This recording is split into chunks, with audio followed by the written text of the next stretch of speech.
But if he's close to the 50% and he doesn't get the nomination, we'll have a very difficult time winning in November. That's why I believe we ought to coalesce behind him now. So why do we have ballots at all? Governor, why do we have ballots at all then? Close is not a done deal. You seem to be advocating that he's close and he doesn't get it. That's not fair. Well, if he's close and he doesn't get it, that's the way the cookie crumbles, right? It's absolutely what the rules are. The rules should be followed. My belief is if he's that far ahead and he's close, if we don't choose Donald Trump, then we'll have a very difficult time winning November. All right, I'm a math nerd here. 1,237, 1,237, 1,230. That's what you need. That's what you need.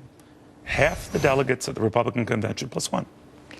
If we start changing the rules for that, and everyone gets into a you-know-what fit over, well, let's bend them for this person or that person, then we don't have rules. We don't have ballots. We shouldn't have conventions.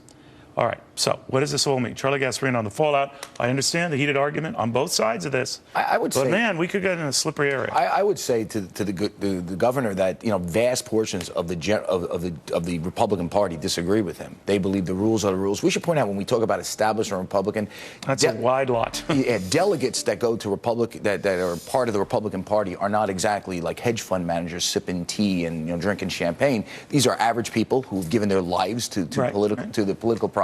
And they'll have a very important role. And they will have an important role, and they will maintain that role. This is a party. It was created a long time ago. One guy doesn't come in and threaten riots and stop the party from operating. And I will say one other thing. Donors are telling me, big donors, just so you think that if Donald Trump's going to waltz in there, let's say he gets it. Big donors are telling me they are not going to give to the party to give to him.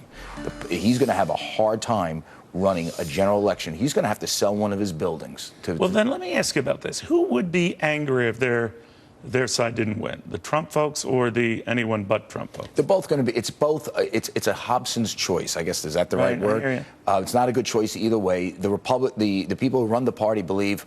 Listen, if we give in to a guy listen, he's not tamping down. Personally, I like Donald, but think about his rhetoric and his attitude. He's not tamping that down. He's threatening riots now. If we give in to a guy, well, he himself is threatening. He said he wouldn't be surprised if that. Yeah, but he does. He plays that sort of mind game where he just throws it out. But do you think the other side, whether it's riots or but they get real? They walk. You've heard cases and they walked out of convention. Well, okay. Either side. Okay, but they really believe he's so erratic. And by the way, just so you know, Donald plays that mind game. Oh, I don't know if John McCain's a war hero. Well, maybe he's not. Well, maybe he is. He throws it out there, and it raises the question. What worries me more about the governor, what the governor's great saying, respect of Florida, right, is that he's close enough. He's got a big enough lead. And by the time we get to Cleveland, he might very well. But unless he has those delegates in hand, even Mitt Romney, no fan of Donald Trump, was telling me where you're sitting, that if he's got the 1237, it's his. And by the way, the process plays out. Donors don't have to give. What worries me is now when people are saying, he's so close, he's got a big enough lead. You know what? Because that's a dangerous precedent. You know why? Because they're allowing the mob to rule, which is anti-American.